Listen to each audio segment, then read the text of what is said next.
Morning po sa ating lahat. Yes! Purihin natin ang Panginoon. Pwede po ba nating batiin ang ating mga katabi ng ating mga ngiti kung kaya natin silang kamayan para po sabihin, nagagalak ako, narito ka ngayon.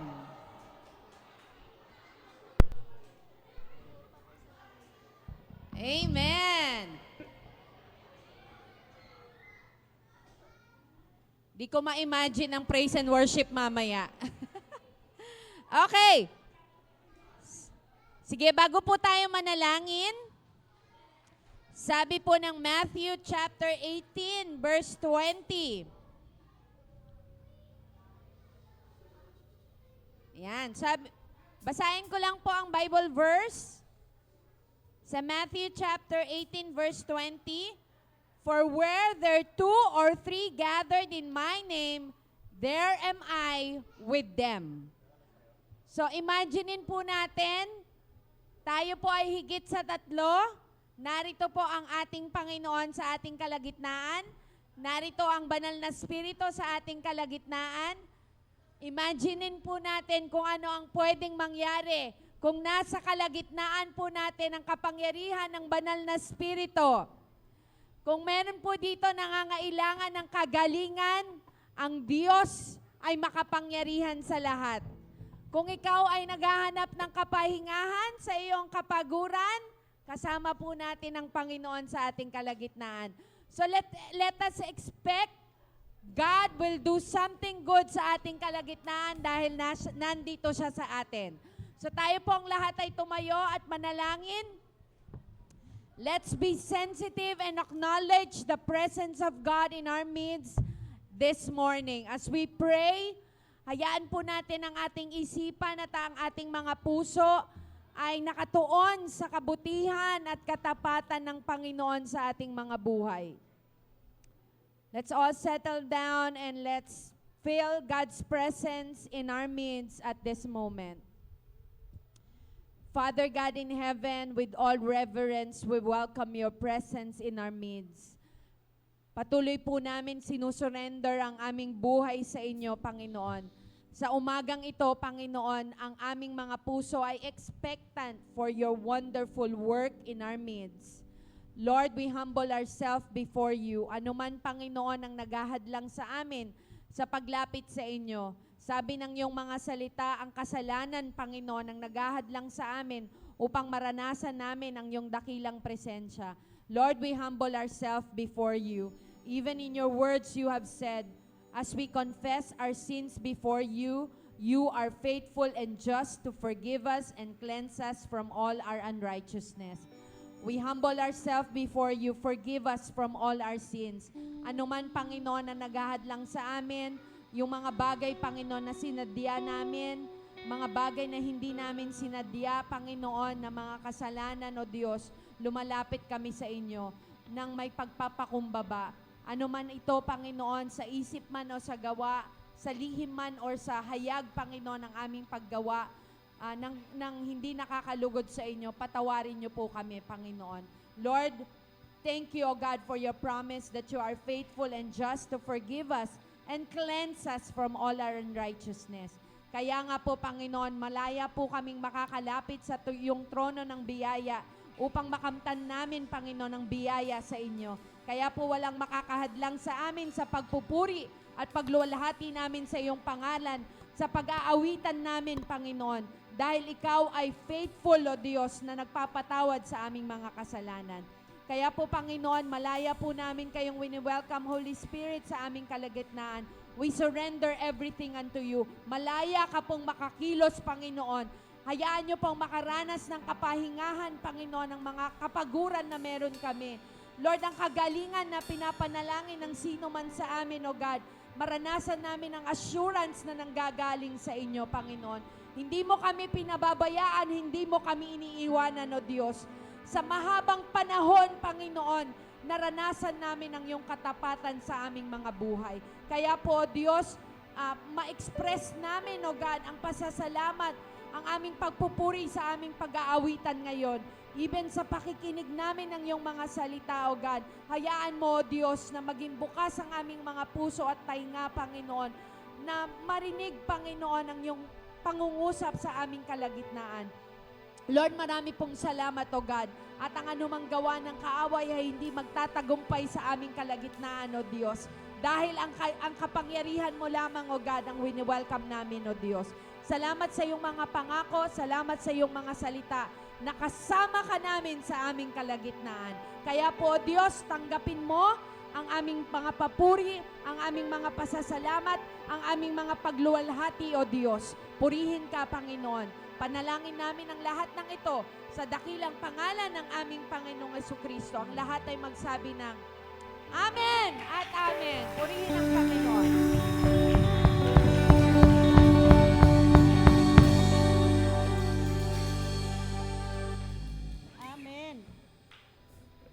Talagang napakabuti ng ating Panginoon. Minsan pa nga mas malakas na papuri sa Panginoon. Hallelujah! We thank you, Lord. Hallelujah. Sabi nga sa Lamentations, sabi niya, pag-ibig mo, Yahweh, ay hindi nagmamaliw. Kahabagan mo'y walang kapantay. Ito'y laging sariwa, bawat umaga. Katapatan mo'y napakadakila. Kaya salamat sa Panginoon dahil nagising tayo. Amen? Salamat sa buhay na pinahiram niya. Kaya everyday may bagong umaga, may bagong pag-asa sa Panginoon.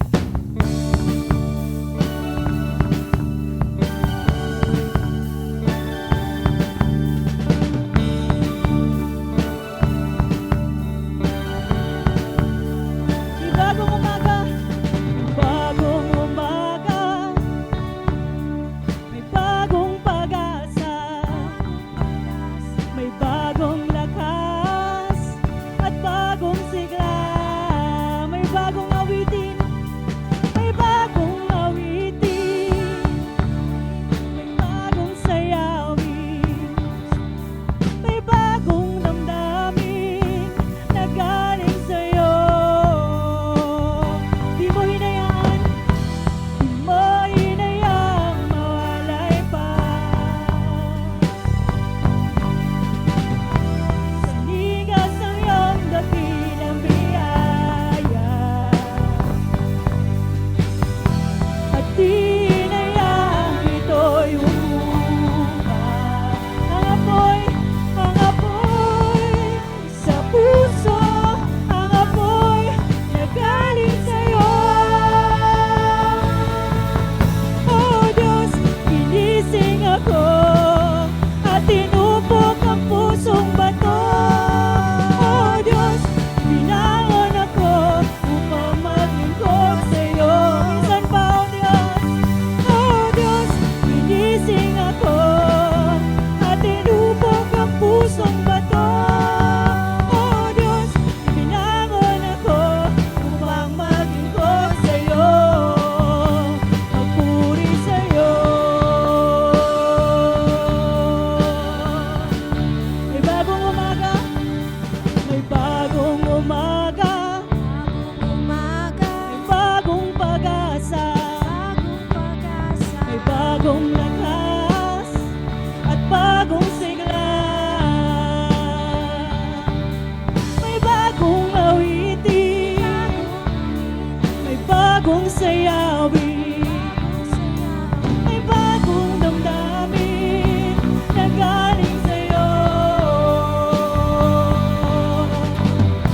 Di mo hinayang mawalay pa. Sa hingas ng iyong dakilang biyaya at tinayang ito'y umupa.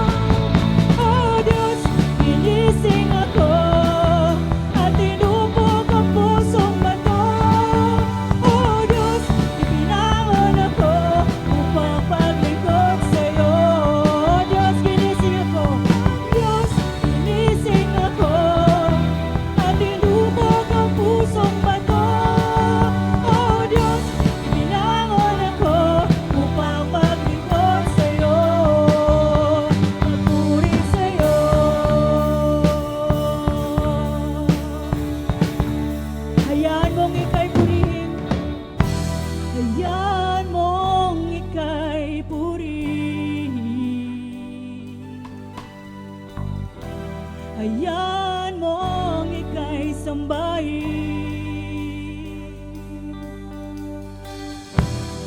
Hayaan mong gawa'y awitin hanggang sabihin niya, hanggang sabihin nila, oh Diyos, gisingin ako at tukukin ang pusong bato. Oh Diyos,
Hallelujah.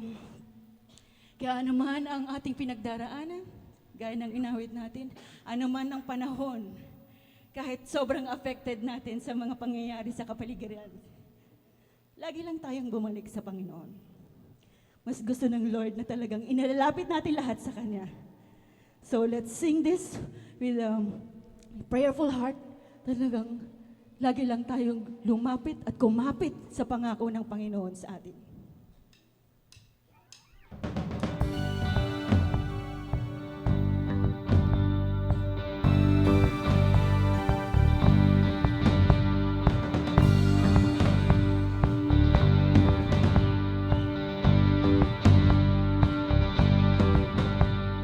Ngayon ay aahon, nakalimutan ng nakaraan.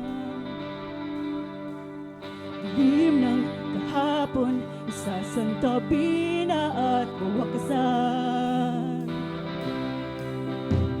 Pagkat ang liwanag ng pag-ibig mo, ilaw gabay sa pagbabalik ko. Awitan ng iyong katapatan at kadakilan. Sasayaw sa salin lang ng iyong pagmamahal. Lulandag sa lalim ng kabutihan ng iyong ngalan. At ang lahat ng iyong mga anak magbabalik sa iyo, Ama.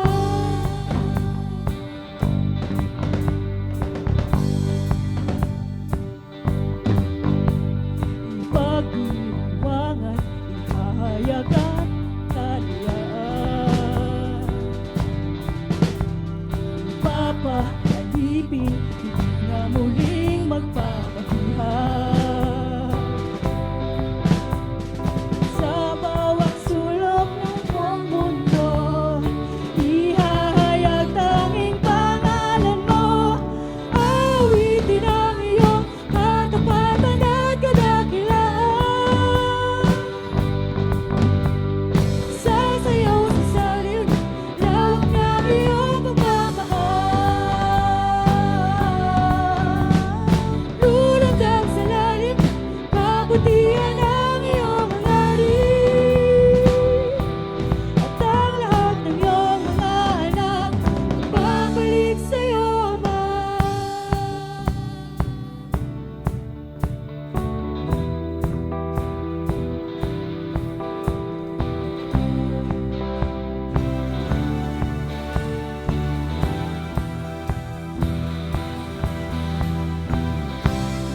Walang katulad ang pangako at pag-ibig na alay.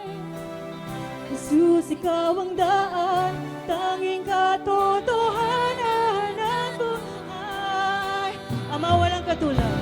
Ama, walang katulad ang pangako at pag-ibig na alay.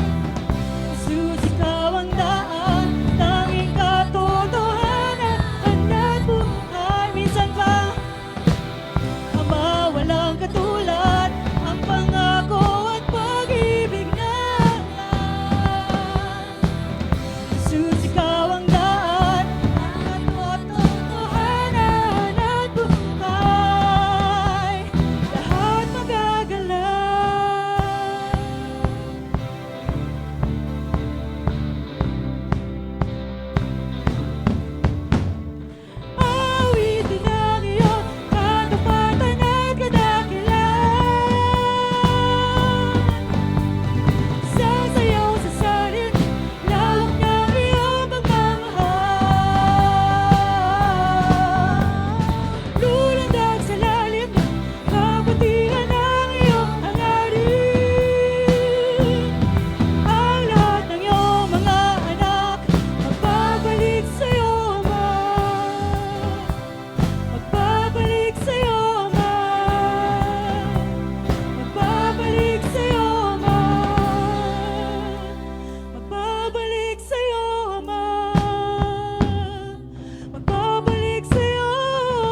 talaga, Panginoon, ang lahat ay talagang dapat bumalik sa iyo, Panginoon.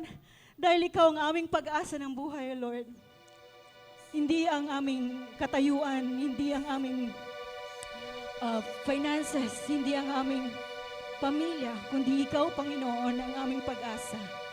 Kaya, Panginoon, hayaan mong maghari ka, Panginoon, sa aming mga buhay. Maghari ka, O Diyos.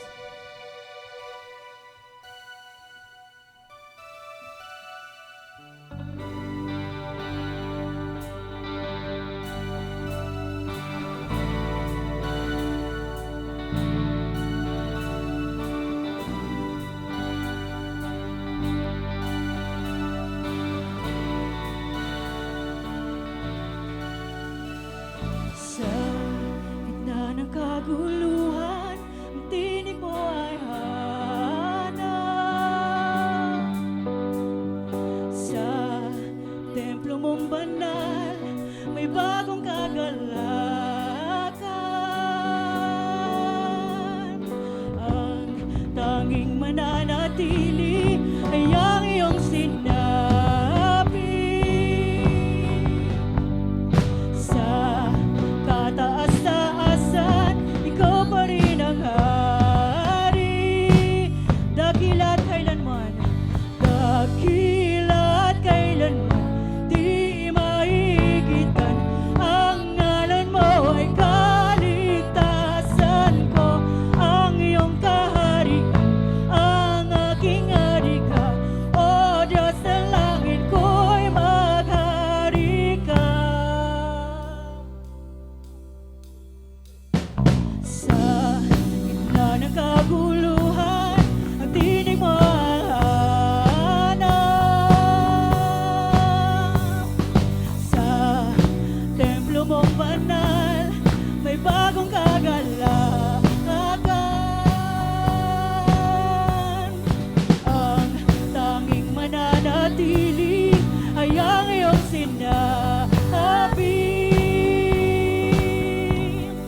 Sa kataas-taasan, ikaw pa rin ang hari. Dakila ka, dakila at kailanman, di maigitan. Ang ngalan mo ay kaligtasan ko. Ang iyong kaharian, ang aking harika. O Diyos na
aming pag-asa. Kaya patuloy kang maghari sa amin personally, sa aming pamilya, sa aming community, sa aming bansa. Ikaw ang maghari, aming Panginoon. Hallelujah! Kaya Panginoon, Ikaw ang aming dinadakila, dinataas lamang, O God. Dahil walang iba, walang ibang kaligtasan kung hindi Ikaw lamang aming Panginoon. Kaya salamat, salamat sa iyong presensya, O God. Dahil Ikaw ang aming Diyos. Kaya muli, Panginoon, tinataas namin ang lahat ng ito. Sa iyo namin ibinabalik ang lahat ng pasasalamat, pagluwalhati at pagdakila sa tanging pangalan ni Jesus.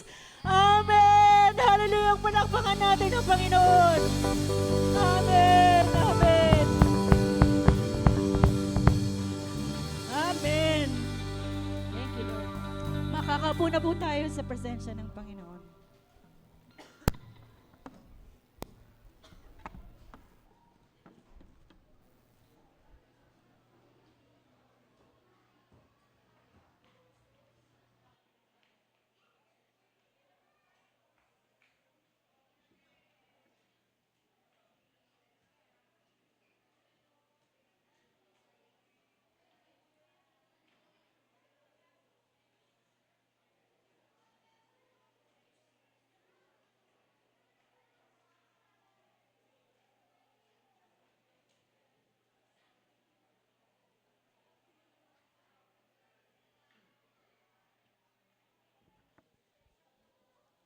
Amen.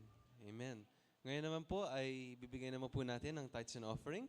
Pero bago po muna natin ibigay, panalangin po muna natin. Sige po. Our loving and gracious Father, Lord, salamat, O Lord, sa pagsusustain sa amin, O Lord, sa nakaraang buwan, nakaraang linggo. Kahit isang month stage kami, O Lord, ng aming buhay, kung ano man, O Lord, ang nararanasan namin, at kung ano man, O Lord, ang ina-experience namin at ginagawa namin. Ngayon, O Lord, Lord, thank you, Lord, sa pagbibigay, O Lord, sa amin ang responsibility na ito na ini-entrust niyo po sa amin, O Lord. Lord, we thank you, Lord, na pinaprovidean niyo kami, O Lord, ng just enough, O Lord, para, O Lord, na makapag-continue pa, O Lord. At ang aming linilift up sa inyo na tithes and offering, O Lord, ay ang aming pasasalamat sa inyo. Lord, we pray, God, na aming pong ibibigay, O Lord, ay magamit po, O Lord, sa mabuti. At, O Lord, ang aming, most of all, O Lord, ang aming puso, O Lord, through our giving, O Lord, ay maging naka-stay, nanatili lang sa inyo, O Lord. Hindi po ito, Lord, out of the heart of kailangan ko lang ito gawin or parang inuutos lang sa akin. Pero something, O Lord, na maging bukal po sa amin na magbigay sa inyo ng pasasalamat. We give you all the praise and all the glory, pati na rin, O Lord, sa tithes and offering na ito. And this we pray in Jesus' name. Amen.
Pwedeng pakitanggal yun. Okay na ba?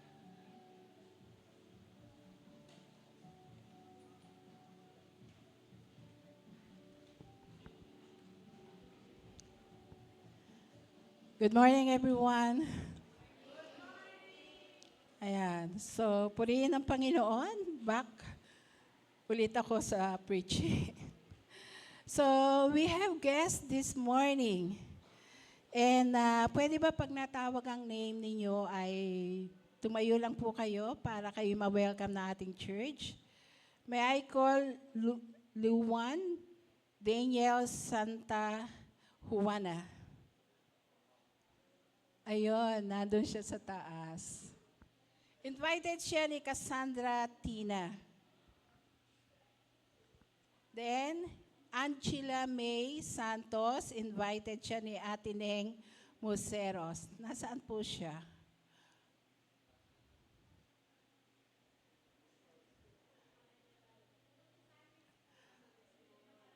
Sunday School. Okay, church, can we welcome our guest this morning? Although, especially yung nando sa paligid niya sa taas. Okay, church. 1, 2, 3. Welcome!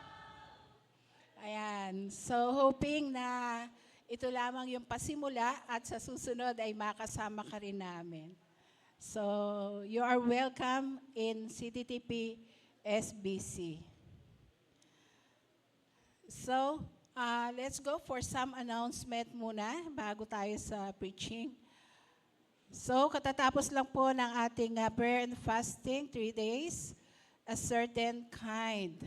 At nag-culminate ito nung last Friday, face-to-face dito sa ating church. Next. So there will be an age group leaders fellowship, men, women, youth officers, children's ministry head, and apprentice. It will be on July 12, after po ng second service, and lunch will be served. Okay? And there will be the third Sunday usual youth fellowship, July 19 at 3 p.m. Okay. Wala pa kayong title that time. Okay. And then we have the leadership seminar that will be on August 9 to 12. And ang mag-facilitate po nito ay walang iba kundi ang aming mentor from IGM US, Pastor James Chien. So, meron po tayong so far 10 delegates from SBC, 2 from Katuparan, and hoping na mabigyan pa tayo ng slot for another 4. So, watch out for the waiting list. Okay? Then, there will be a men outdoor fellowship that will be on August 31, 8 a.m. to 6 p.m. at the IMP Sea Breeze Resort, C6 Taguig City. So, ayun. Binati niyo po ba yung mga katabi ninyo ng good morning? Ayan. So, marami pong naganap nitong last month of June. Yung atin pong mga youth ay dumalo ng IGM Youth Conference. May nakadala po ng ating couples enrichment seminar at kinandak ito ng IGM din. Natapos na rin yung OCC and nagkaroon po tayo ng tinatawag na water baptism. So dahil ang June ay ang ating membership month, so after po mamaya ng communion ay magkakaroon tayo ng reception official reception into membership ng 15 na makikita nyo ito mamaya sa video. So today, we will begin a brand new series for the whole month of July entitled Hope for the Nation. Kung mapapansin nyo po, to give you an update, June 1 ay napunta po ako ng ER ulit. So, ibig sabihin nito ay talagang makikita nyo, hindi ako napupunta dito sa church. Parang nag-church lang ako ay 3rd week na. 3rd week, 2nd service. Kaya yung mga first service, wala ako. Then, nung last Sunday, it was the 32nd anniversary ng Katuparan Church. So, doon po ako nakapunta dahil ako rin po yung head pastor doon. So, during na ako po'y nakahiga, I was able to be updated sa mga news ng ating bayan. And there was a moment na talagang I was led to pray sa ating bayan. And that's the time the Lord spoke to my heart na bigyang pansin ito sa ating iglesia.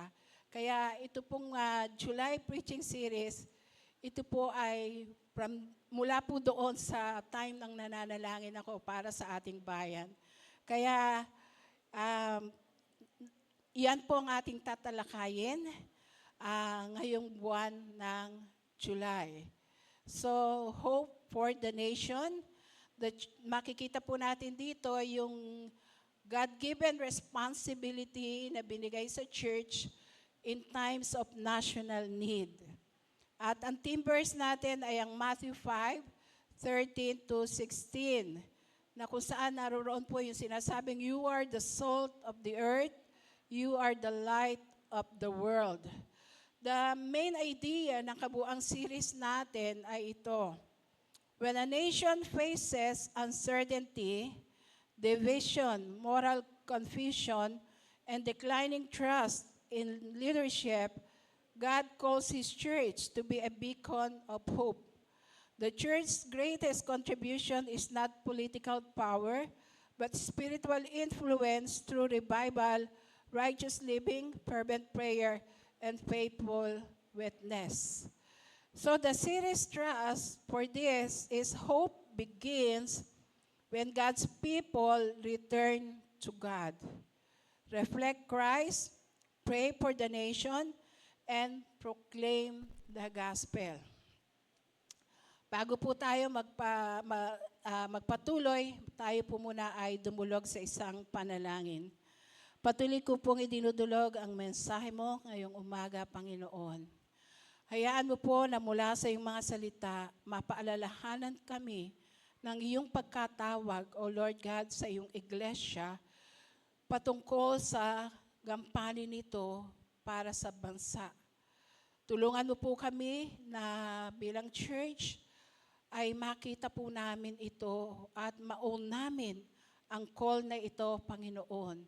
Pagpalain mo ang iyong mga salita sa umagang ito, sa bawat nakikinig, sa bawat puso, upang sa gayon, Panginoon, ay talagang ang aming bayan ay maging kaagapay mo talaga kami, Panginoon, para sa iyong layunin kung bakit kami naririto. Salamat po, itong aming dalangin sa iyo sa pangalan ni Jesus. Amen. Pag mamasdan po natin o titingnan natin ang mga nangyayari, kaganapan sa ating kapaligiran, mga recent na mga pangyayari, at nandun yung mga balita sa television, maging sa online, talagang ikaw ay mapapaisip. May mga katanungan na magra-rise up sa'yo, may agam-agam, na lalo na ay marami pong mga nakikita tayong mga balita. Hindi mo alam kung ito'y totoo, kung hindi. So, maraming katanungan na nagka-come up sa ating isip. May pag-asa pa ba ang bansang Pilipinas? Ayan, mga ganyan tanong. Maibabalik pa ba yung integrity sa mga namumuno natin? So, pwede pa bang ma-restore ang bayan, ang pamilya ng ating bayan? Pwede bang matapos na ang korupsyon? Mananaig pa ba ang katotohanan sa dami ng mga fake news, deception, and confusion? So, marami pang katanungan, iba't ibang katanungan, pero sa lahat ng katanungan ito ang pinakamalaking tanong. Tunay nga bang may pag-asa pa ang ating bayan? Definitely, yes, meron. Pero kung meron, saan magpapasimula ang tunay na pagbabago ng ating bayan? Marami ang nagsasabi na sa gobyerno. Ang iba naman, mas magandang edukasyon. Ang iba, mas maayos na ekonomiya o marami pang iba. Actually, ang lahat ng ito ay mahalaga. Pero ayon sa salita ng Diyos, ang tunay na pagbabago ay hindi unang nagsisimula sa Malacanang. Hindi rin ito nagsisimula sa Senado, Kongreso, o sa anumang tanggapan ng ating gobyerno.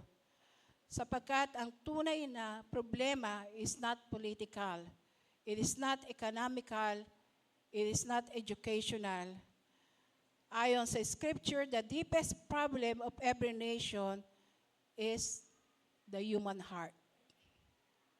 Ang ating puso. And only God can change the heart.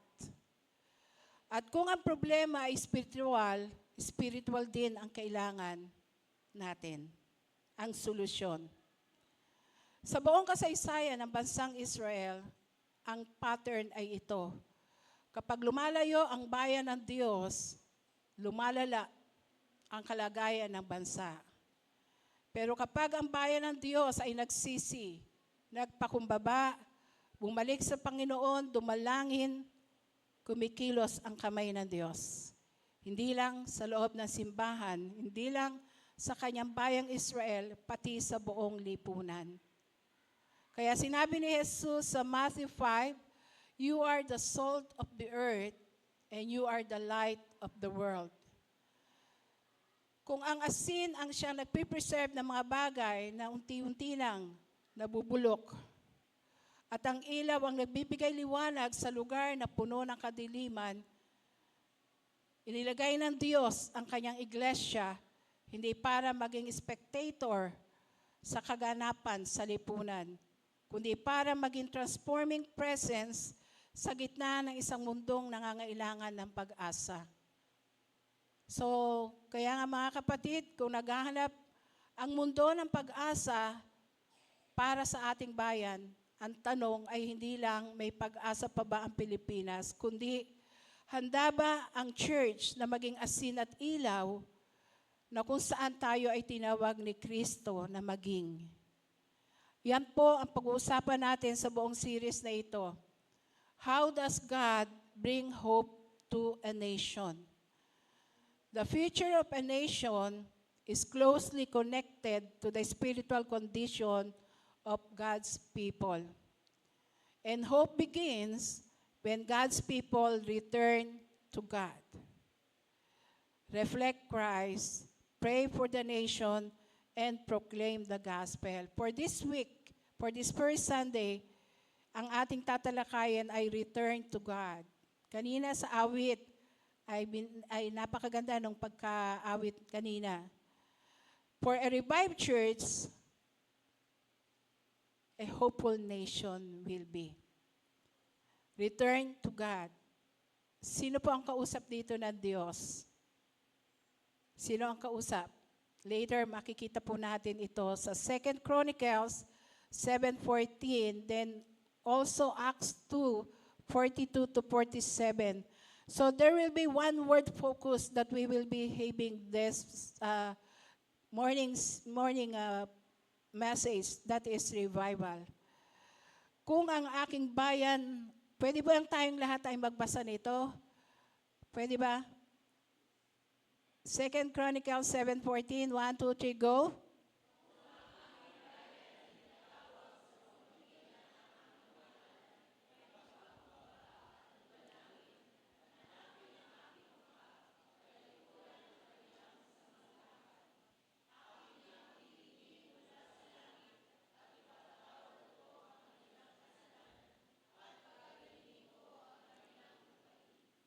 Napakagandang passage. Ito lagi ang ginagamit pag ganito mga kaganapan. So the main idea here is the hope of a nation begins with a spiritual renewal of God's people. Kadalasan ay tinatanong natin, Lord, when will you change our country? Pero ang tanong ng Diyos, when will my people change? Ang puso ng tao ang ugat ng lipunan. Kapag ang puso ay malayo sa Diyos, kahit gaano kaganda ang sistema, may korupsyon pa rin. Mayroon pa rin mga kasinungalingan, mayroon pa rin mga kasakiman, may mga injustices pa rin. Pero, Pag binago ng Diyos ang puso, nagbabago ang pamilya, ang negosyo, nagbabago ang opisina, nagbabago ang community, at unti-unting nagbabago ang bansang Pilipinas. Kaya dito po sa 2 Chronicles 7:14, makikita natin yung blueprint ng Diyos para sa revival. It is a timeless divine promise. True hope for a nation begins with the spiritual awakening of God's people. So, hindi siya, hindi sila, tayo, ako. Ito yung spiritual pathway ng Diyos. At ang unang hakbang dito ay humble repentance. Revival begins with humble repentance. Yan ang sabi sa 2 Chronicles 7:14. Next slide po.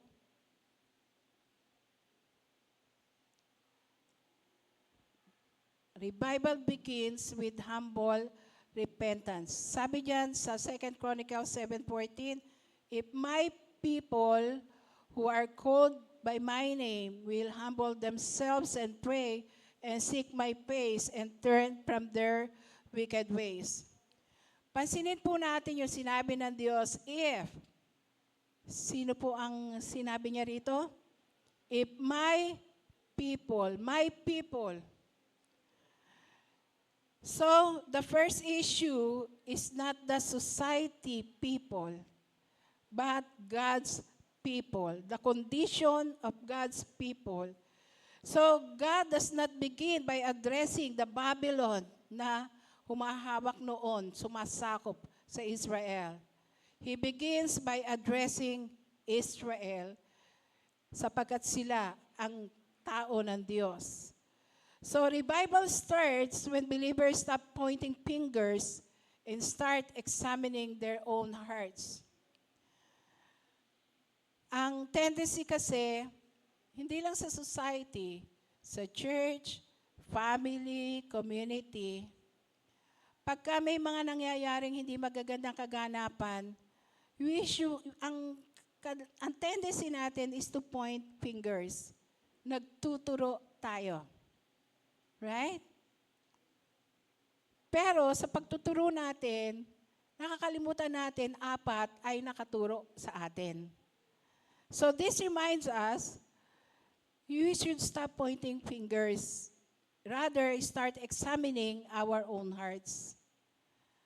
Hindi pwedeng sabihin, sila lang ang may kasalanan, ako wala. That cannot be. Bahagi ka ng bayang ito. So the principle here is, national hope begins when God's people take personal responsibility for spiritual renewal. Para lang ito na mirror. Hindi kaya nitong mag-produce kung ito ay marumi, a dirty mirror cannot reflect light properly. Kahit anong gawin mo, kung marumi ito, hindi mo makikita ang sarili mo. So before the mirror can brighten the room, it must first be clean.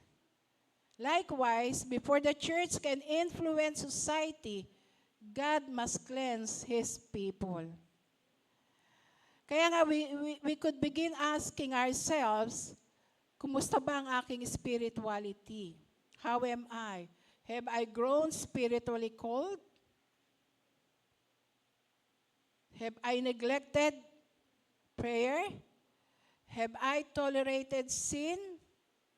Have I become more passionate about politics than holiness? So, stop asking what's wrong with the nation, but begin asking, Lord, what needs to be changed in me? It should always point in us, not the nation. Kaya nga, mga kapatid, yung ating first point, revival begins with humble repentance. So, revival begins with honest repentance. When God's people return wholeheartedly to God. Kung minsan tinatanaw ko rin, sabi ko, how long we have been a Christian? May tendency kasi ang mga matatagal ng Kristiyano, parang used ka na. Churchy, basa ng Biblia, panalangin. Pero ano ba ang effect nito sa araw-araw nating pamumuhay? Minsan, hindi na natin masyadong natititigan yung sarili natin. Kanina nga, meron kaming kinatawag na GTA sa bigla mayroong nagsalita, ay, ito, kagad may branding nang nangyari. Ibig sabihin, yung daily life natin speaks of ourselves. Speaks who we are. Kasi marami tayong unguarded moments. Minsan kala mo okay ka, hindi ka okay pala. Kasi ito nakikita sa'yo. So, minsan, we need talaga yung soul searching. Kaya nga, revival begins with honest repentance. Ano ibig sabihin nun? Let's go back to the Lord. So the second point, revival flows through fervent prayer.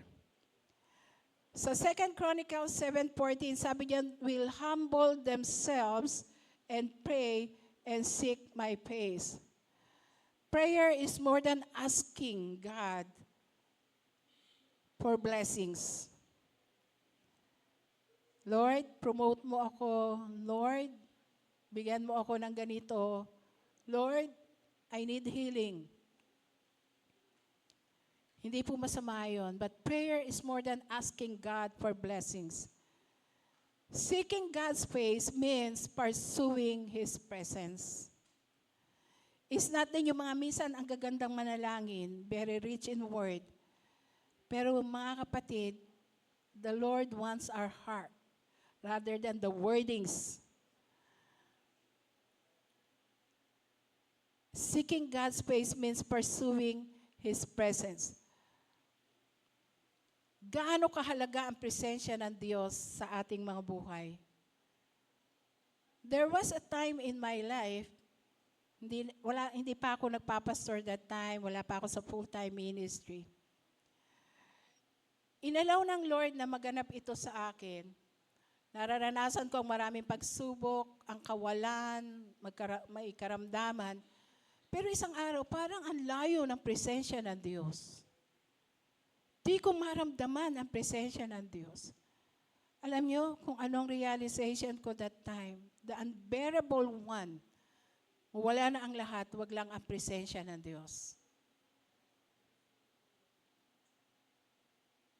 Kaya nga maraming tao hinahanap ang Diyos for blessings. But revived people seek God's heart. At throughout Scripture, every revival was preceded by prayer. Remember the upper room in Acts chapter 2. The upper room preceded Pentecost. The prayer meeting preceded the outpouring of the Holy Spirit, and prayer has always been the birthplace of revival. So, the principle here, revival happens when God's people prioritize God's presence above God's provision. More of God, more of His presence, more of Him in our lives.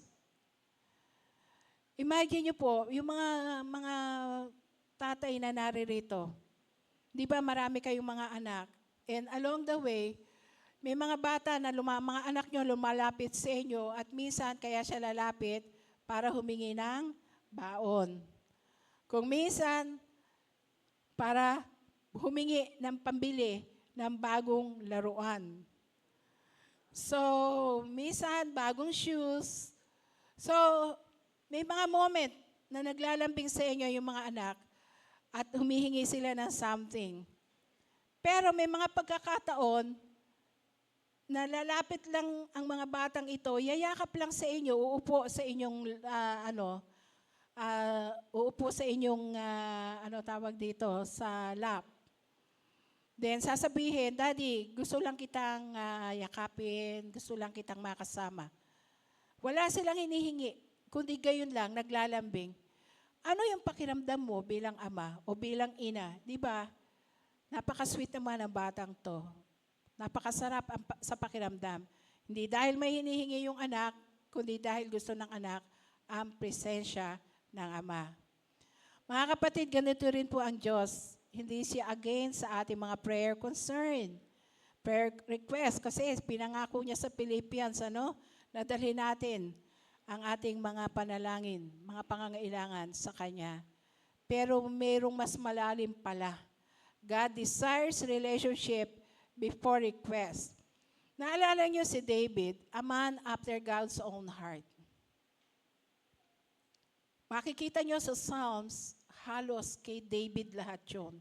Pinupour out niya ang kanyang puso. Makikita natin, David longs for God's presence most of all.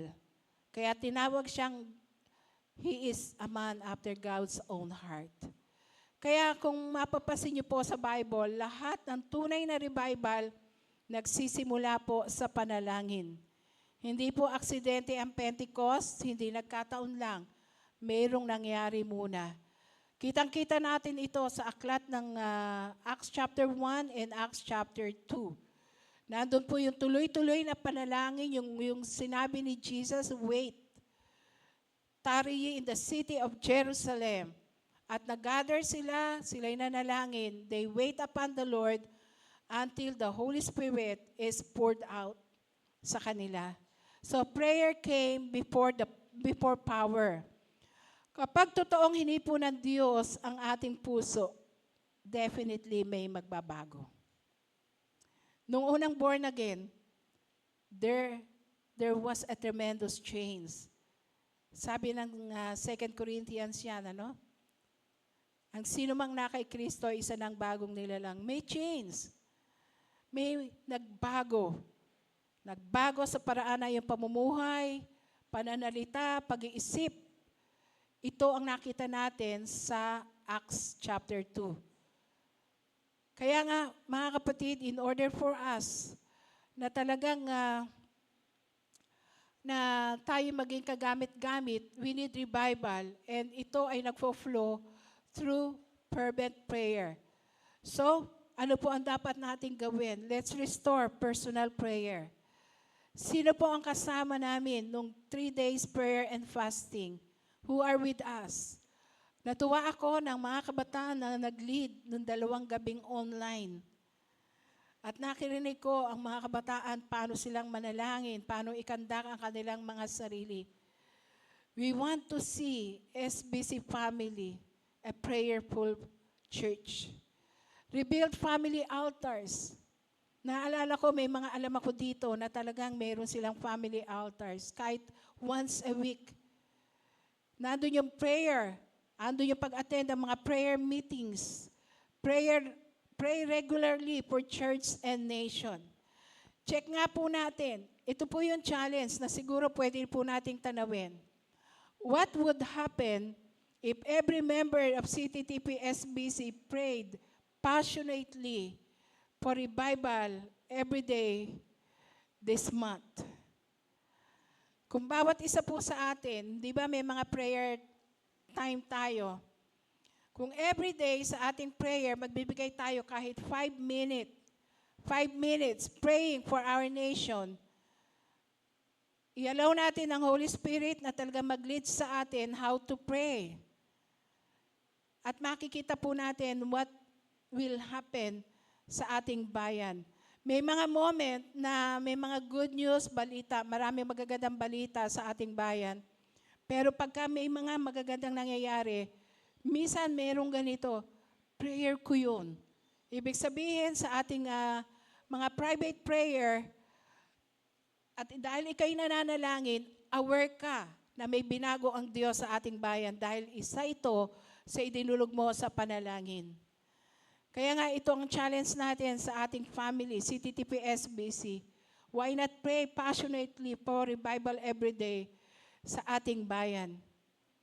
Okay, then tingnan po natin yung naganap sa Acts 2:42 hanggang 47.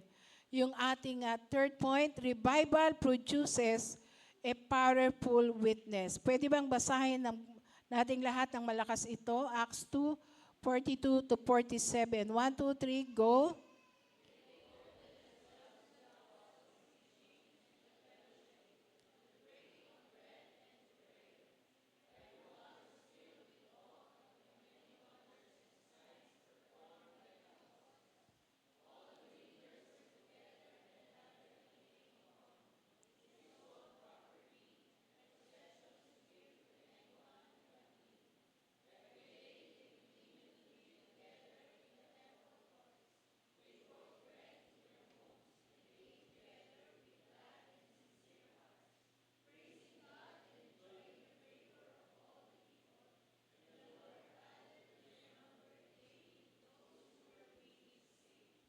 Amen. Pag po ating patuloy na babasahin pa ang Book of Acts, pagkatapos ng Pentecost, ito po ang nangyari sa chapter 2. Hindi lang po dumami. Sabi, and the Lord added to their number daily those who were being saved. Hindi lang po dumami ang church. Nagbago po ang mga tao. At ang pagbabago po nila ang naging patotoo sa buong lungsod. Kaya nga doon po sa Antioch, tinawag silang unang Kristiyano kasi sila ay tagasunod ni Kristo.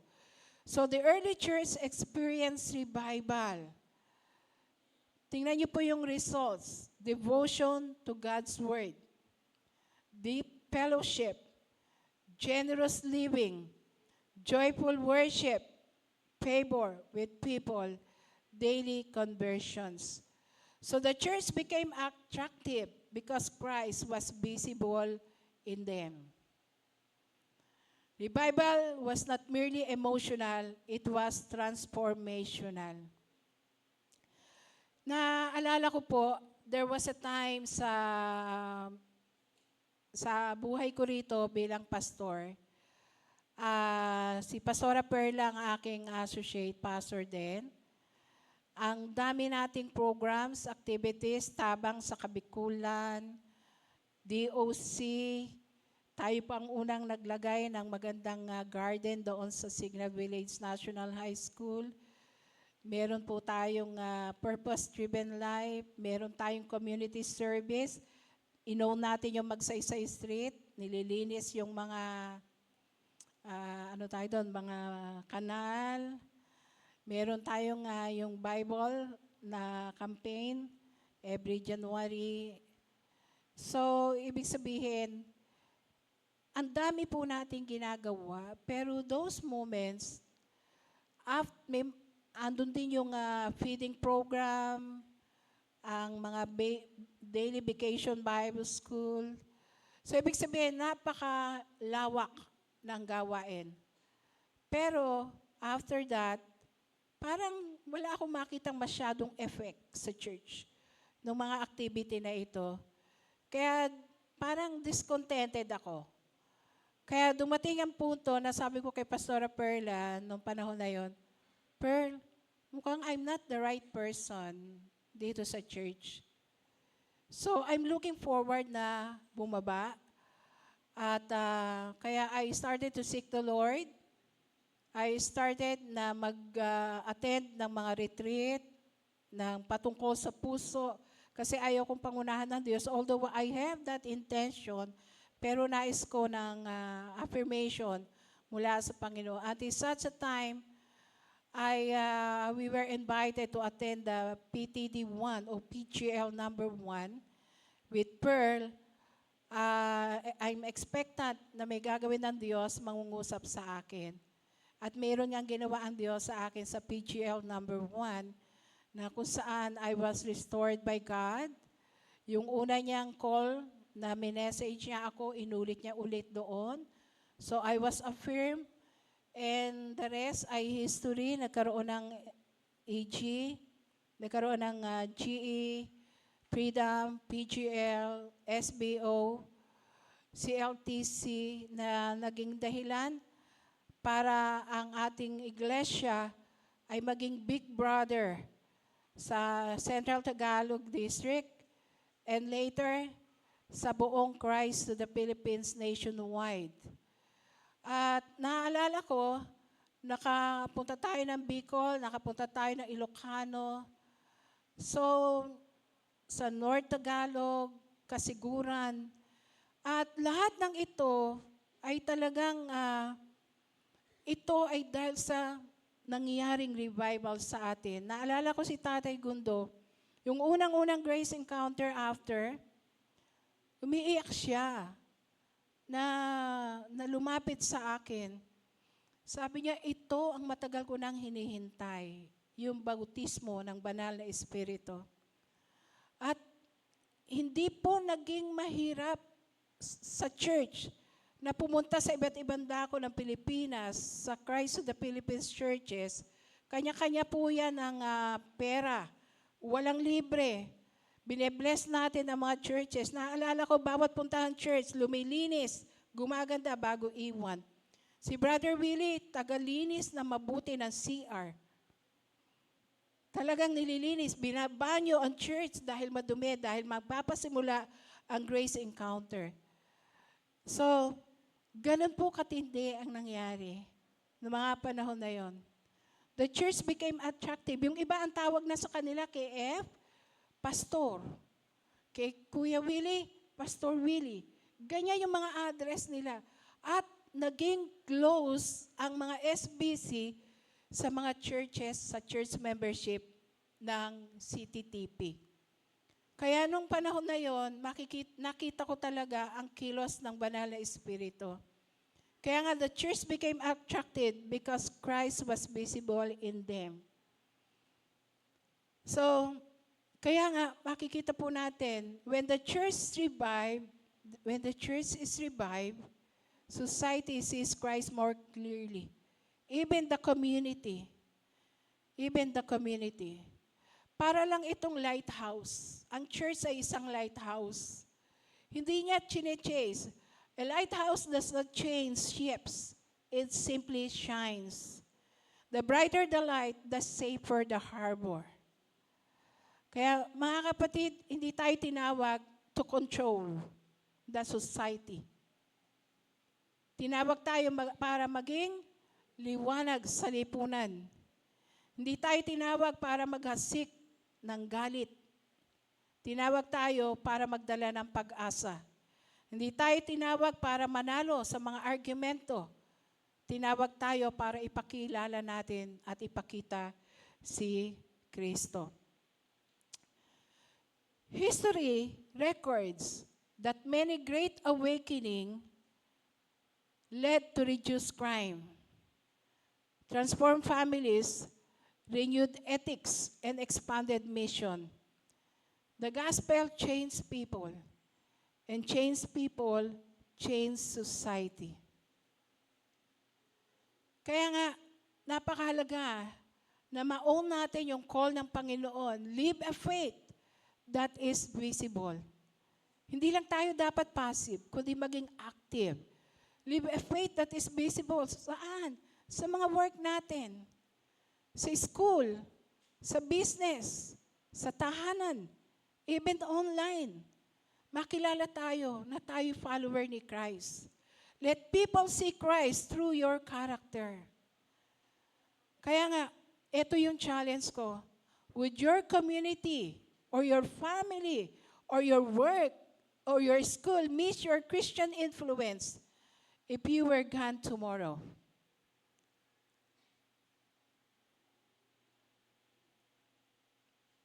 There was a time nung ako po'y nagtatrabaho pa sa bangko,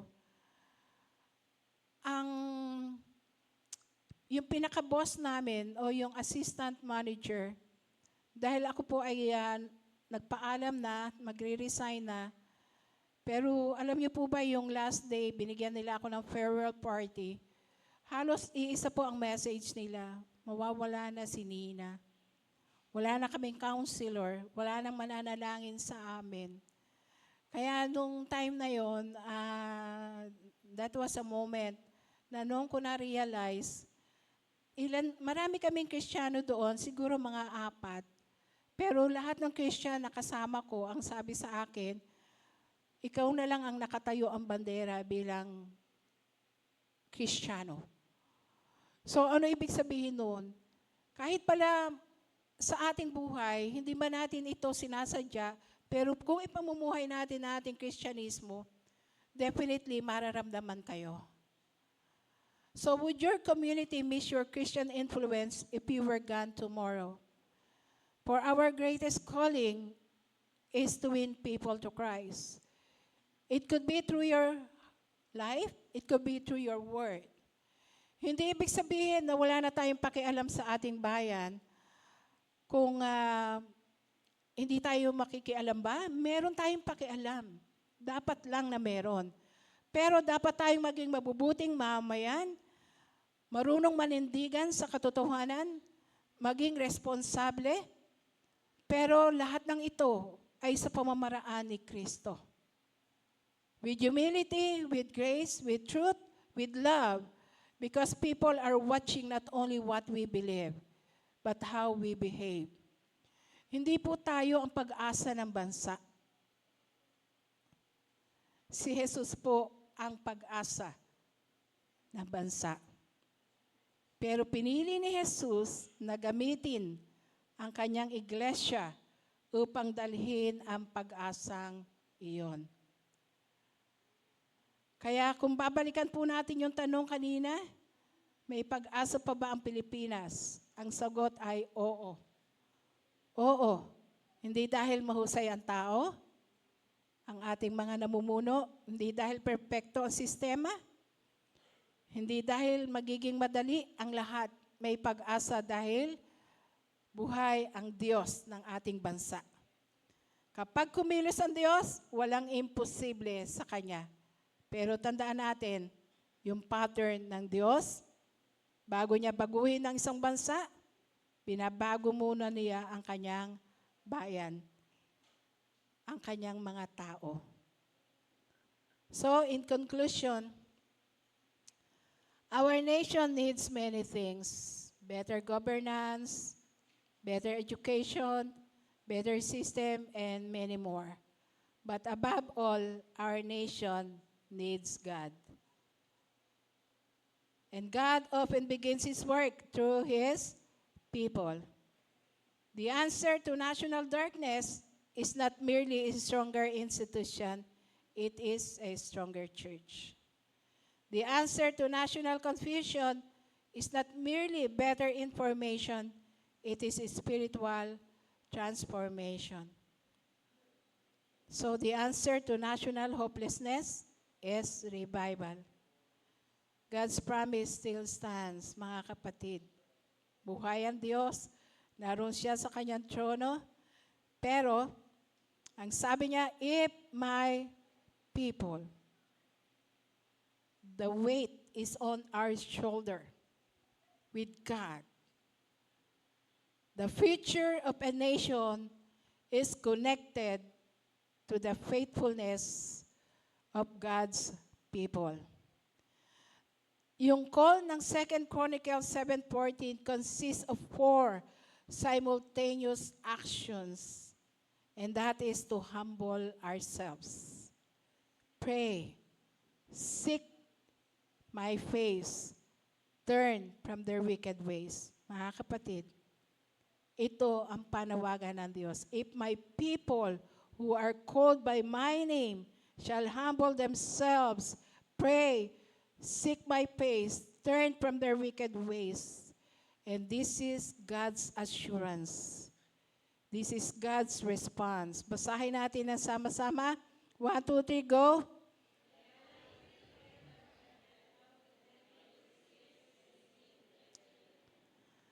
This is God's response, the assurance of God. Then I will hear from heaven and will forgive their sin and heal their land. Kailangan kayo, tayo, bawat isa sa atin, kailangan tayo ng ating bayan. And this is the call of the Lord to each one of us. Spiritual revival begins in the hearts of believers, positioning the church to be an agent of light, reconciliation, and healing in a fractured world. Kapag ang bayan ng Diyos ay tunay na nagsisisi at nanunumbalik sa Kanya, ang Diyos ay laging nakikinig at kumikilos. So muli, paulit-ulit yung maririnig, ang tunay na revival ay nagsisimula sa puso ng mga mananampalataya. Tayo ang instrumento ng Diyos para magdala ng liwanag sa madilim na mundo. Tayo ang kanyang instrumento para magkasundo ang mga taong watak-watak.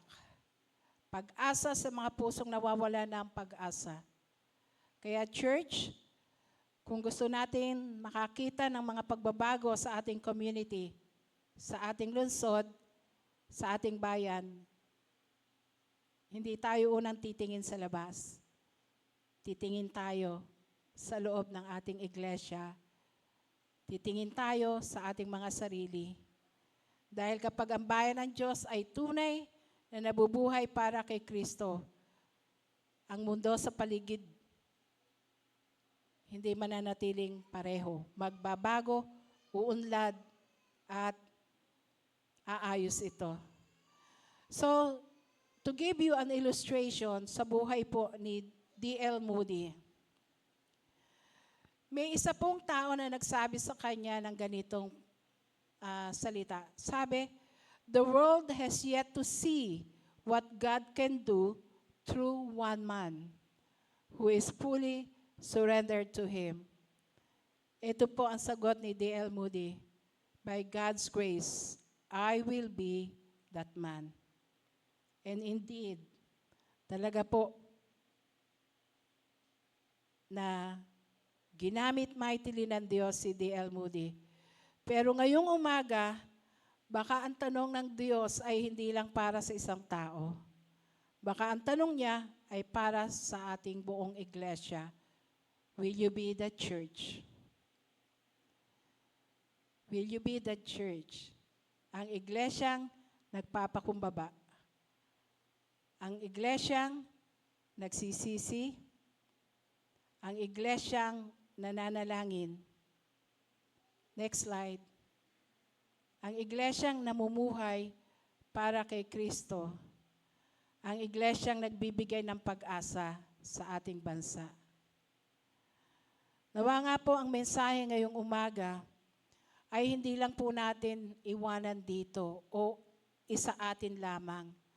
Dalhin po natin ito saan man tayo dumako, sa loob ng tahanan, sa ating mga trabaho, sa paaralan, sa ating community. Why not, whenever we encounter something about our nation, we can choose humility over pride. Hindi natin lahat alam. Maraming lihim, maraming hindi hantad. Choose prayer over something. Choose repentance over excuses. Choose God's presence over some distractions of the world. Because the hope of our nation will never begin in Malacanang. It will not begin in Congress. It will not begin on social media. It begins wherever the people of God bow their knees before the King of Kings. So, nawa nga ang panalangin natin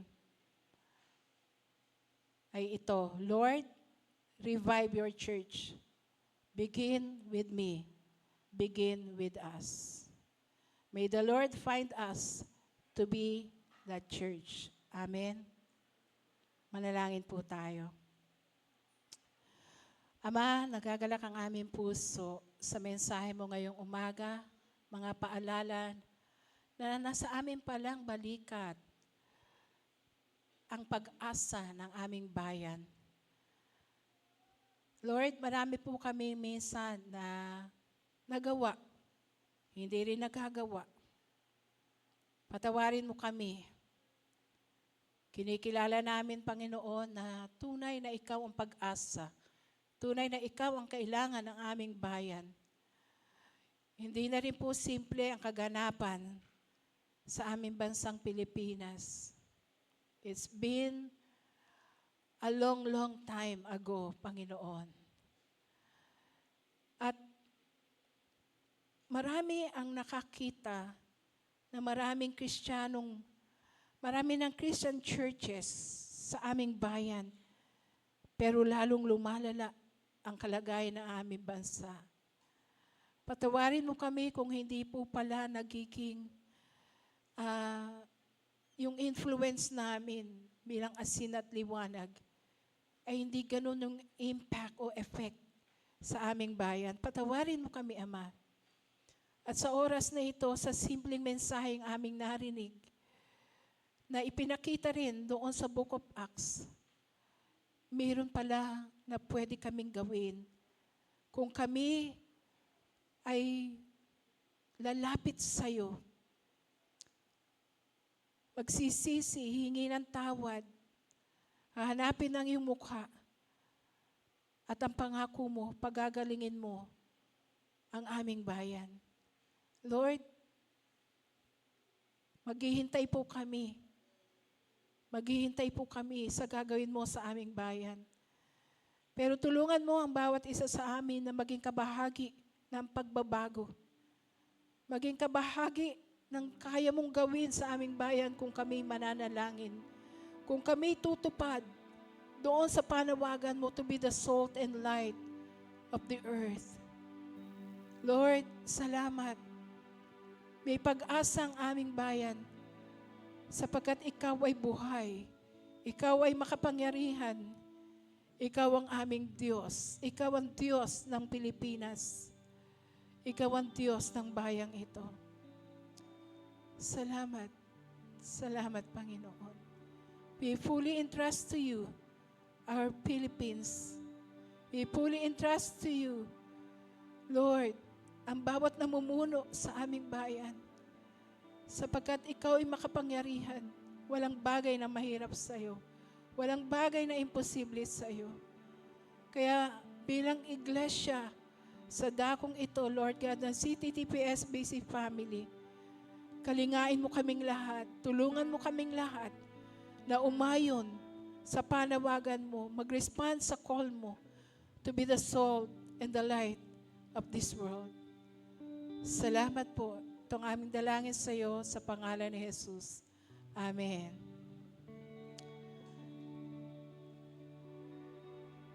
Sa oras po na ito, ihanda po natin ang ating mga puso for our communion.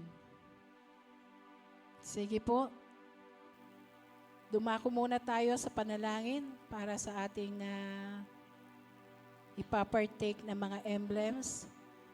Lord God, patuloy po naming pinagpapasalamat ang buhay na mayroon kami ngayon, na dahil sa ginawa mo, sa pagbibigay mo yung buktong na anak na si Jesus, na siyang nagbayad ng aming mga kasalanan doon sa krus ng Kalbaryo.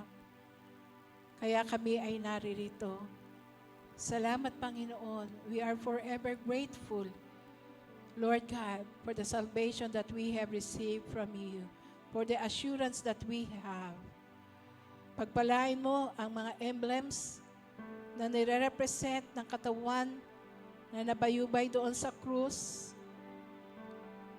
ng juice na simbolo ng dugo na natigis doon sa krus ng Kalbaryo. That as we partake all these emblems, it will revive our hearts. It will empower us to live the life that you have called us to live. Salamat, Panginoon. Dalangin ko ang pagpapala mo sa bawat isa na magiging kabahagi nito. Sa pangalan ni Jesus. Amen.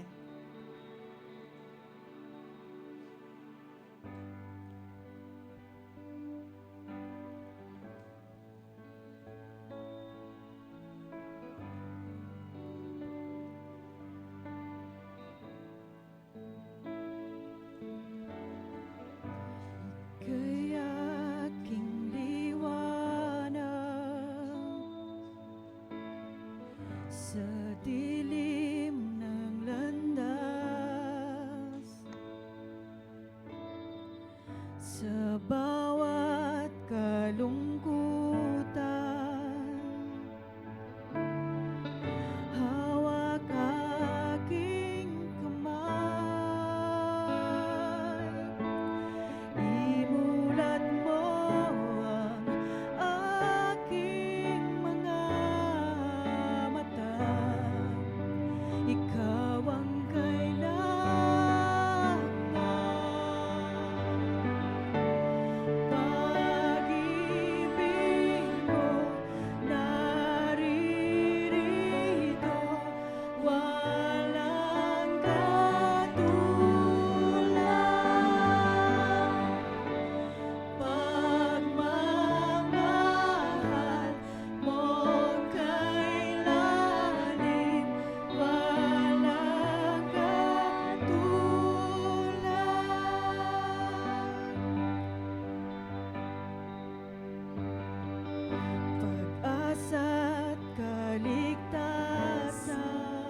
tumayo at awitin po natin. Pag-ibig mo naririto, walang katulad.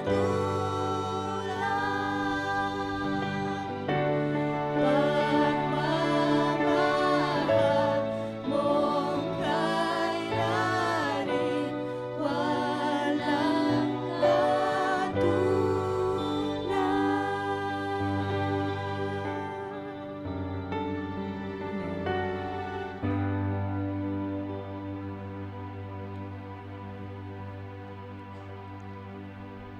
Tunay ngang walang katulad ang pag-ibig ng ating Panginoon. Binigay niya sa atin pinakasukdulang gift, and that is Jesus Christ. So what more? Ano pa ba ang hindi niya pwedeng ibigay sa atin? So purihin ang Panginoon. Let me read to you the passage again in 1 Corinthians 11:23 to 27. So hawakan po natin ang tinapay. For I received from the Lord what I also passed on to you. The Lord Jesus, on the night he was betrayed, took bread. And when he had given thanks, he broke it and said, "This is my body which is for you. Do this in remembrance of me." Sabay-sabay po natin kainin ang tinapay.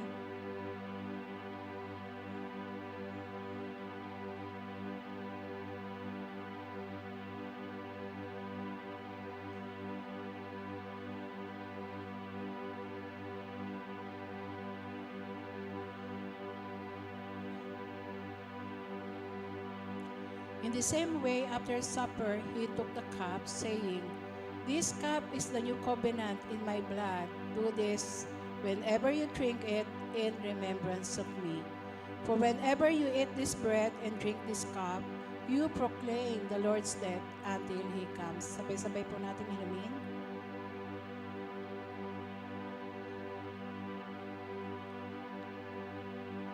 Can we utter a thanksgiving sa ating Panginoon?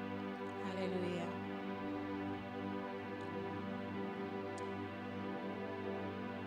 Maraming salamat, aming Ama. Tunay na ang pagmamahal mo ang nagkikip sa amin to keep on. Lord God, sa mundong ito. Maraming salamat sa pagmamahal, sa mayamang biyaya, sa kahabagan, sa kagalakan. Lagi ka namin kasama and more than enough ito. Salamat po. Amen. Pwede na po tayong makaupo and magkakaroon po pa po tayo ng tinatawag na reception into membership.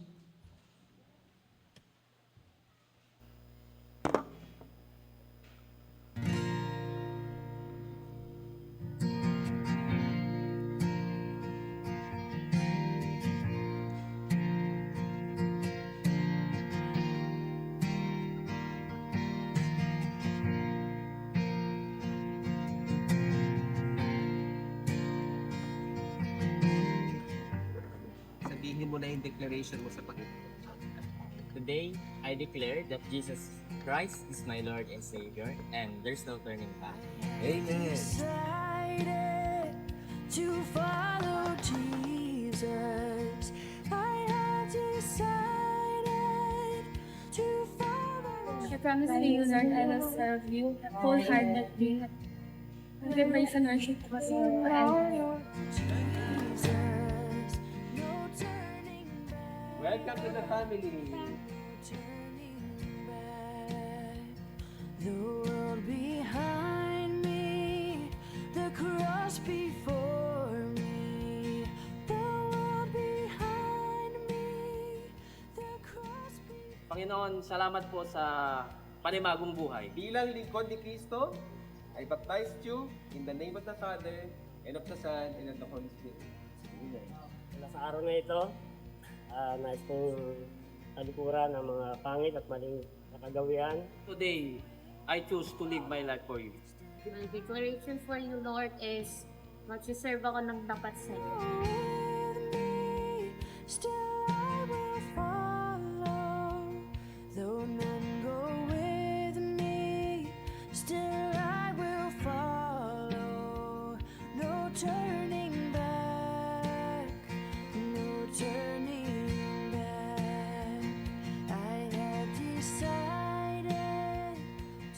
manalangin po, sabahan mo sila sa journey, Panginoon, ng kanilang growth, Panginoon. Link, declare na kami, Lord, ililigtas pa sa inyo. Sama-sama, bilang church, Panginoon. Have decided to follow Jesus. No turning back. No turning back.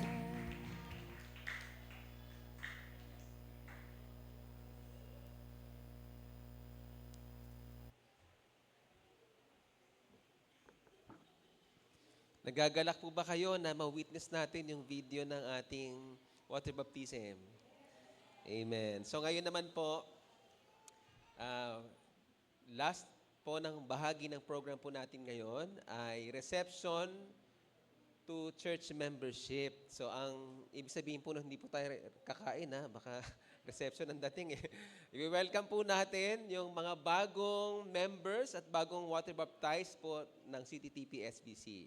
So tatawagin po natin isa-isa at mamaya po ay meron din po silang i-recite na kasunduan, membership covenant, at mamaya po ipipirmahan po nila dito sa harapan. So matatanggap din po nila yung kanilang certificate of water baptism at yung certificate of church membership. So pag natawag po ang inyong pangalan ay akit po kayo dito, magpipicture taking po tayo at mag-stay po muna kayo sa harapan. Babasahin ko lang po ang laman ng church membership or certificate of church membership. This certifies that a new member has publicly confessed Jesus Christ as Lord and Savior and is now an official member of this church. Given this 28th day of June 2026 at CTTP SVC, South Signal Village, Taguig City, assigned by your associate pastor, Pastor Norden Guevara, and your senior pastor, Reverend Antonina Salonga. So, tinatawag na po natin ang una pong pagkakalooban ng Certificate of Membership, si Brother Ricky Moral.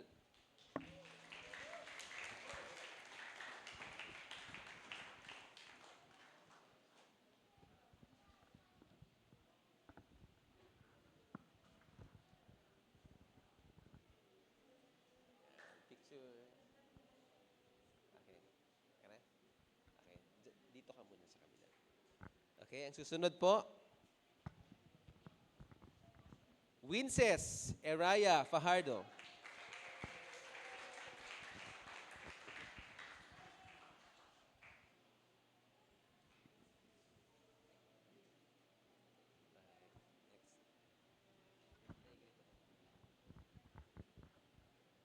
Ang susunod po ay si Girly Yvonne Cabalfin.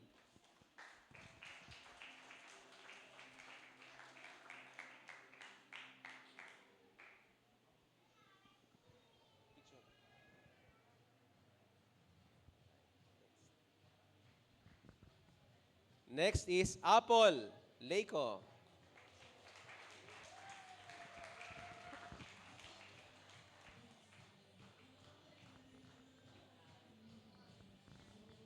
Picture tayo.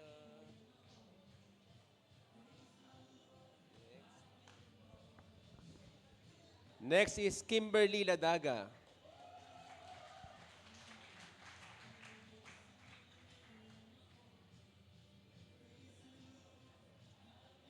Picture.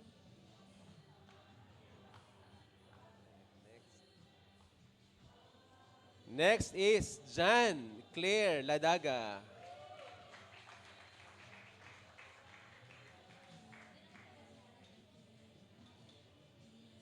Picture. Next is Karen Murao. Congratulations.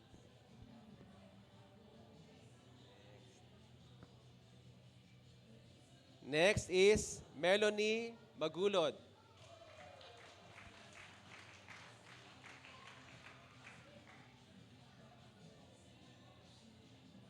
Congratulations po.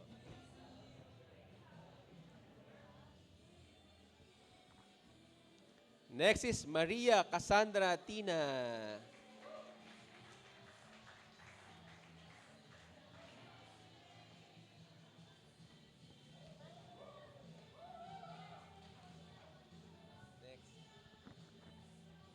Next is Lovely Angel Tina.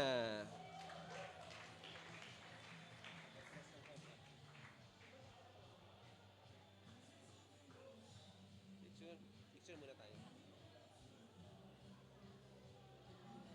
Congratulations. Next is Chelsea May Reside.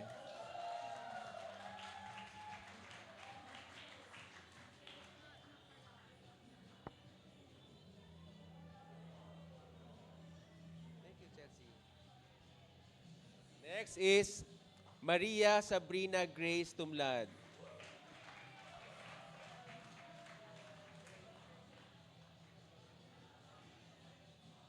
Congratulations.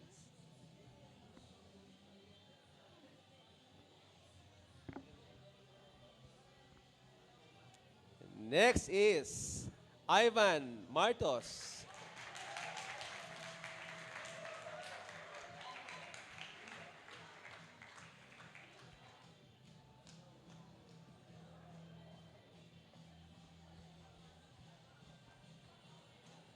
Last, ay, hindi pa pala last. Second to the last is Jared Osia.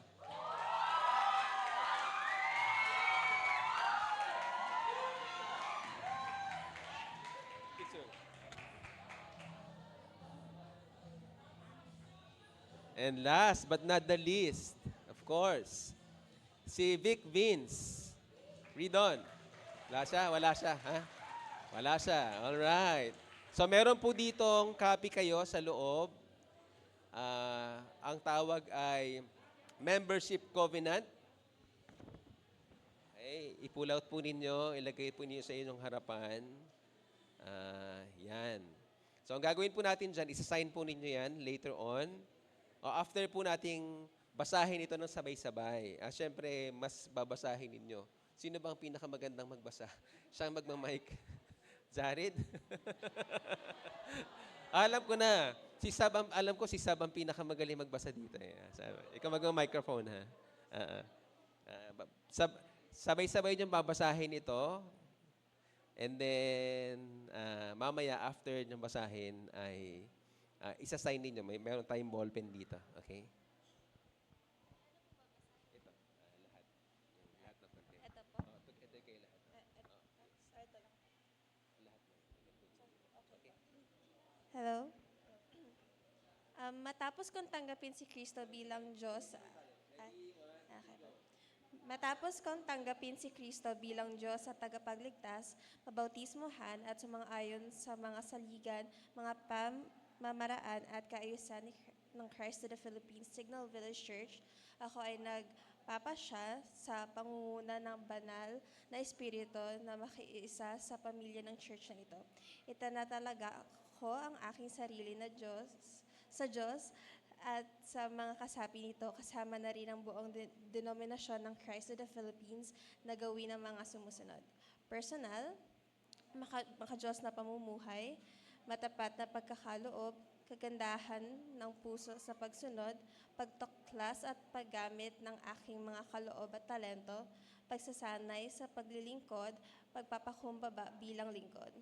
D-group or fellowship, regular na pagdalo sa meetings, pag-iingat sa pagkakaisa ng grupo at kabuuang pagkakapatiran, pag-iwas sa pagkakabahagi or cliques, pagkalinga at pagmamahal ng mga kasapi, mainit na pagtanggap sa mga panauhin, pag-iwas sa chismis at pangungutang, pagpapahalaga sa confidentiality, local church or CCTP denomination, pagsuporta sa vision, mission at core values nito, panalangin para sa paglago at kalakasan nito, pagbabahagi ng gospel sa hindi pa nakakakilala sa Panginoon, pagdidisipulo sa mga bagong mananampalataya, pagsunod sa mga namumuno, pakikilahok sa regular services at pagsuporta sa iba pang mga gawain.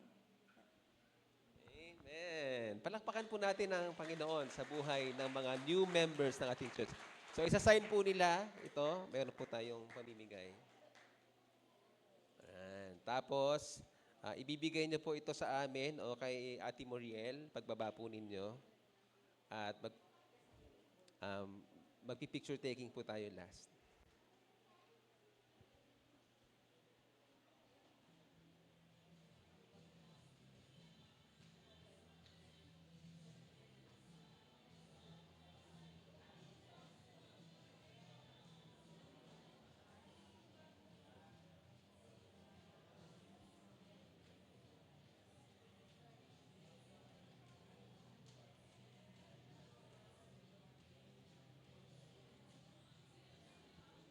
Ibigay niyo yan kay Ate Muriel ha, sa baba mamaya.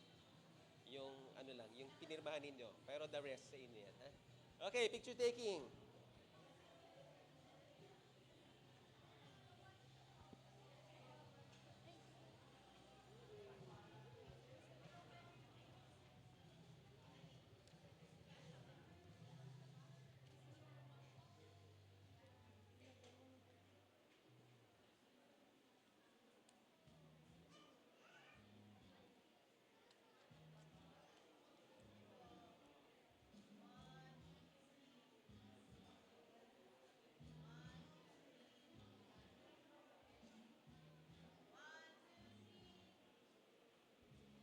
Alright.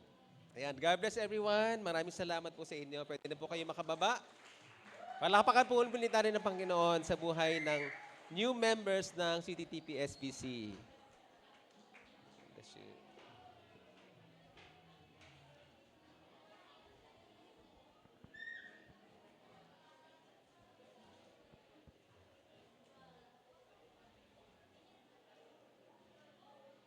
Masaya po ba kayo na ma-witness natin? Meron tayong 15 new members ng ating church. Amen. So ngayon po ay magko-closing prayer na po tayo. Inaanyayahan ko po na tumayo po tayong lahat. And let's give God all the glory.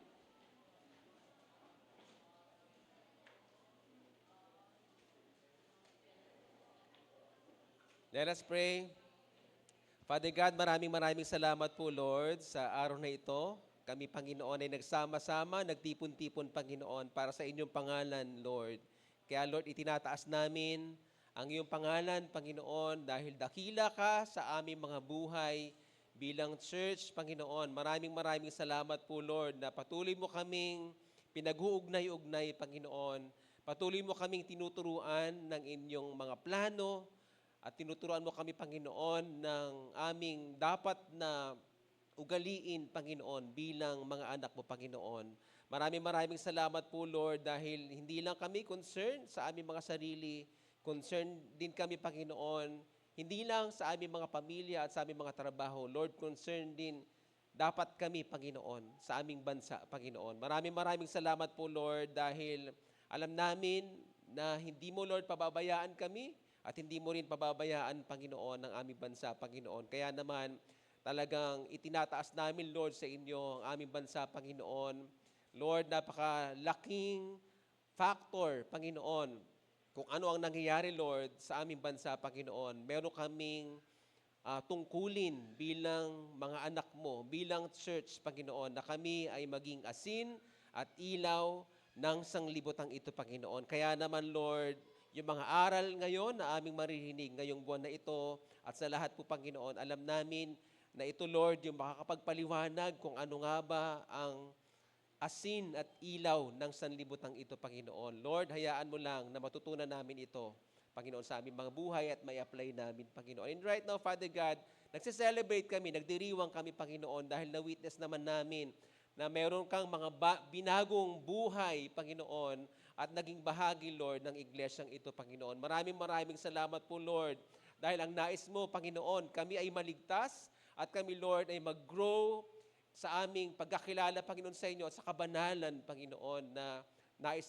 nais mo na ipamuhay namin, Panginoon. Hayaan mo lang din, Panginoon, na ang mga bagong mananampalataya na ito, Panginoon, ay maging asin at ilaw din ng sanlibotang ito. At together, Panginoon, kami gamitin mo, Panginoon, para, Lord, makakilala din ang ibang mga tao, Lord, sa inyo, Panginoon. Maraming salamat po, Lord, at sa aming pag-iwahiwalay, Panginoon, hindi namin, Lord, kakalimutan ang iyong mga promises, Panginoon, sa amin na hindi mo kami, Lord, iiwan, hindi mo kami, Lord, pababayaan. Sasamahan mo kami, Panginoon, ang biyaya mo, Panginoon, doon kami mamumuhay, Panginoon, at alam namin, Panginoon, na ang Banal na Espiritu ang siyang sasama at magpapaalala, Panginoon, sa amin ng lahat ng ito. Maraming salamat po, Lord. Binabalik namin ang pinakamataas na papuri at pasasalamat, Panginoon, sa inyo sa pangalan ni Jesus.